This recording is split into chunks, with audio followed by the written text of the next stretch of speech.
This video made possible by the ICC Stellar Surveyors and subscribers like you.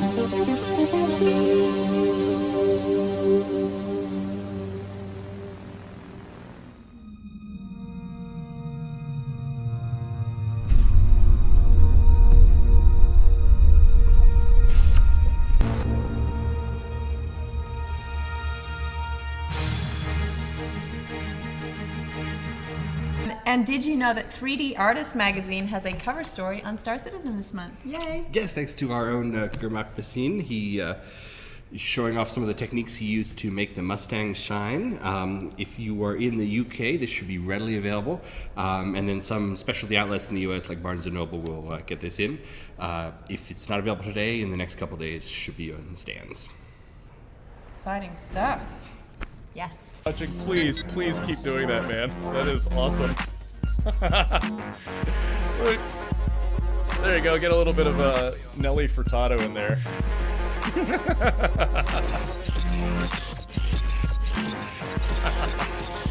How is he doing that though? How is he getting the wings to like open and close like that though? That's kind of what I want to know. That's amazing.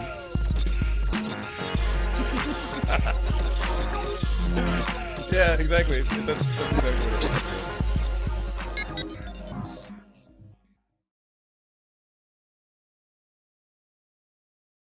We are smaller now.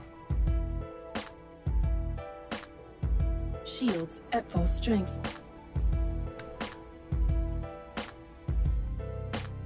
We're looking. Okay. We need to nose down a little bit. Let's have a look. Okay, we're in here. We're in here. We got a little bit of space at the front.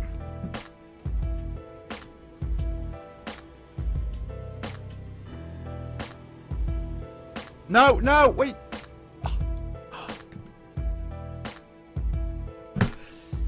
Victory!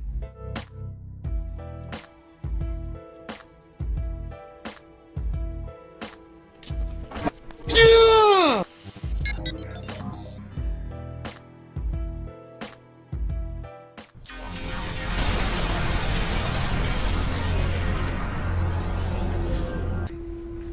So this is the main room of the Port Olisar station, and this is the huge hologram that's the central element. It's quite an impressive looking thing, and I started off with a general sort of hologrammy buzzing tone to it, but I wanted something a bit more sort of characterful for it. I got the idea from the film Ex Machina. The robot in it had a brilliant sort of buzzy, birdy sound when she moved that I thought was quite interesting, and so it inspired me to build up these little additional elements here that sound like this. Lovely little just sort of lasery, birdy flybys. So all this really is, it's a few different layers of buzzing tone, just like that, which is just very straightforward on its own, but adding in some Doppler effect, some effects called the Enigma, which is a kind of a phaser effect I've always Sounds liked. like who knows what it does. It's Who knows what it does?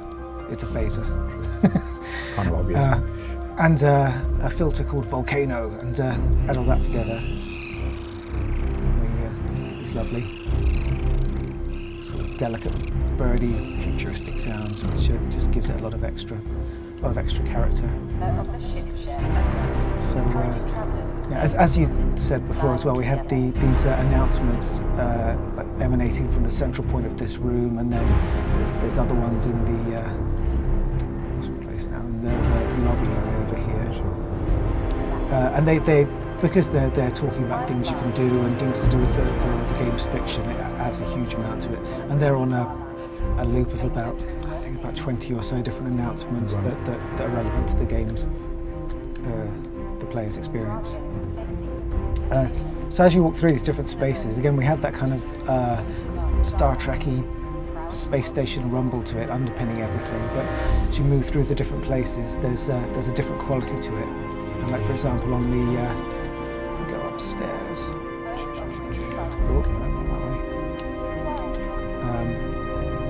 the upstairs has is more gentle, and there's like I said, there's that sleepy day at the beach kind of quality to it, where it's slowly sort of fading in and out. I can bring that up. You can see what's going on. And those little speaker icons we're seeing, essentially, that's where we put the sound. Yeah, that's the. So for example, let's see, we've got. Here's a little air conditioning vent. There's just a little extra burst of audio there. It's really it's a nice combination of big, open, ambient spaces audio, and then you get these little spots of sound that just they go a long way to adding the detail. And because you pass by them quite quickly and stuff, it really brings it all to life. So here we go, just one's here. This is on a little control panel. Just as a little beep every few minutes. So we look at, let's see.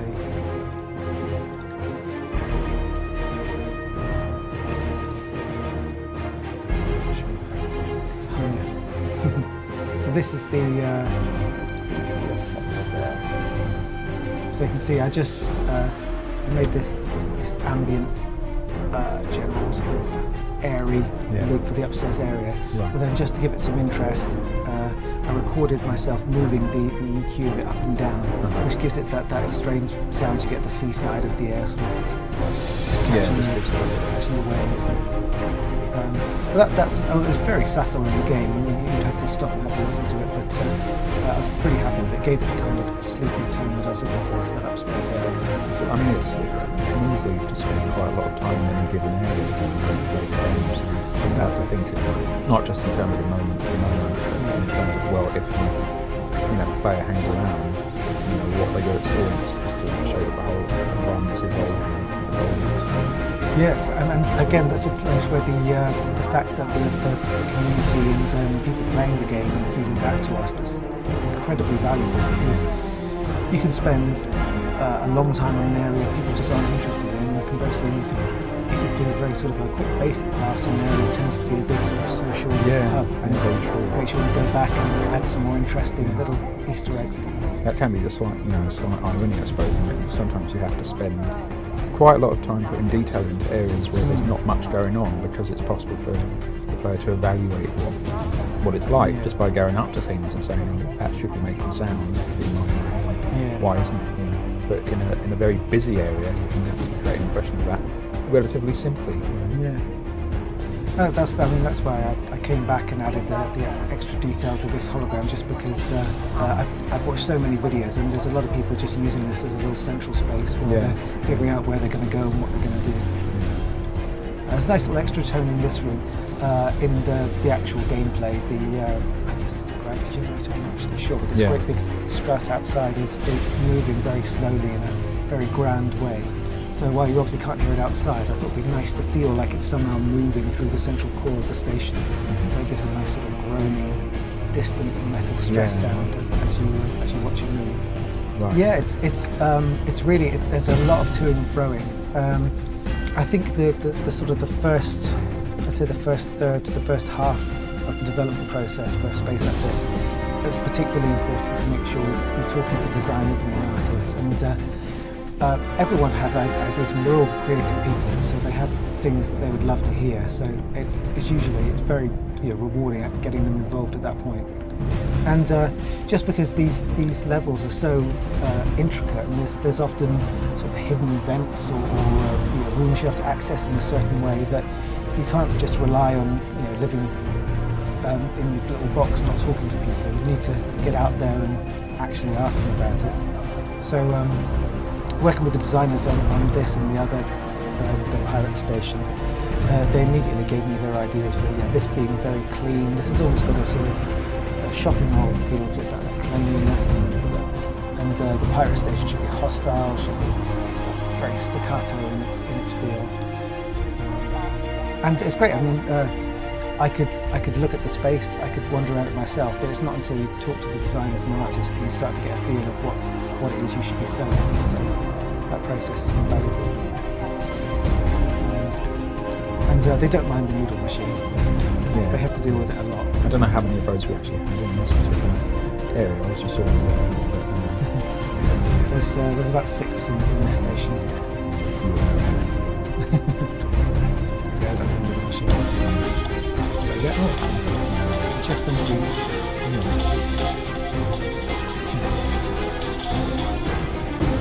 that's the, I took the little theme tune that I wrote and just added with an amazing program called Speakerphone that you can use it to apply the effects of pretty much any space you can conceive of. It has settings that can make it sound like it's coming out the boot of a particular car or a cockpit of a certain helicopter, and it's a phenomenal piece of software. And I think most people would Yeah, it's kind of very industry, I suppose. It's This is the infamous big gun.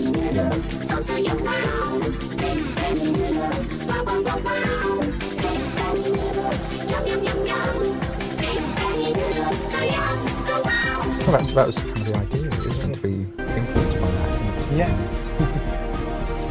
I think it's going to be. If you want to hear it for 10 hours, someone's put that together on YouTube. So. Did they really? Yeah, there's a 10-hour loop of it on YouTube. So thank you, whoever that was.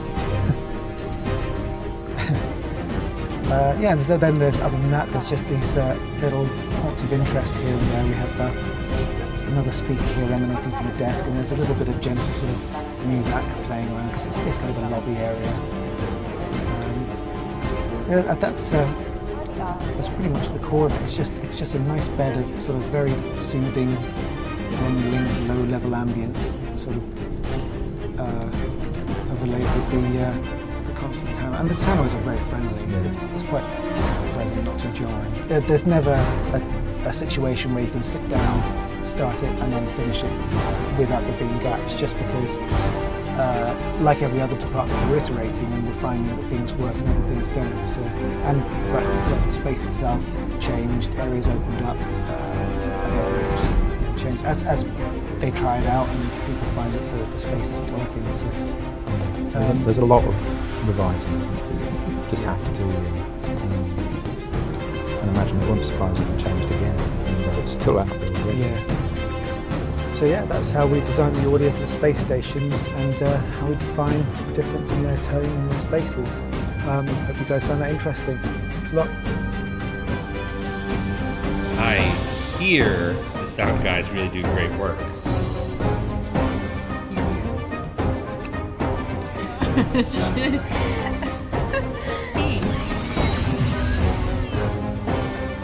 Back in LA, envelope please. Oh my gosh. Sadly, Alexis is out sick today, so there's no MVP envelope. I was going to say we have this amazing envelope here in LA. Because in UK we didn't have one, but clearly we don't have one. You're saving you money by not making envelopes every week. Well, this week's MVP is actually two people. Star Citizen's third and Argon. Congratulations.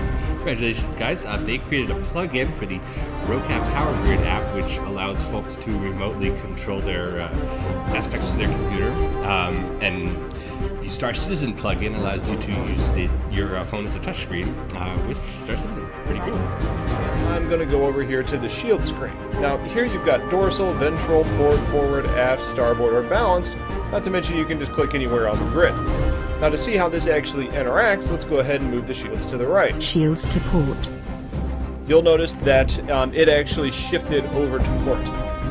Now we can also go back into shields here and say starboard, Shields to starboard. and you can see that it moves the little indicator. Say all that 10 times backwards. No, never. Yay. And now, here's your art sneak peek.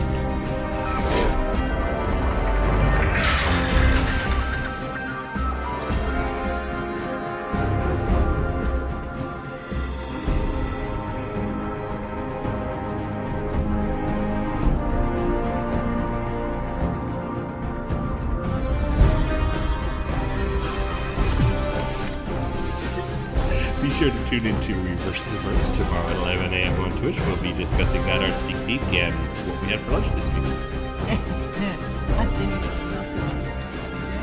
And of course, thank you to all of our subscribers for making this show possible. As always, we will see you next week on Around the Verse.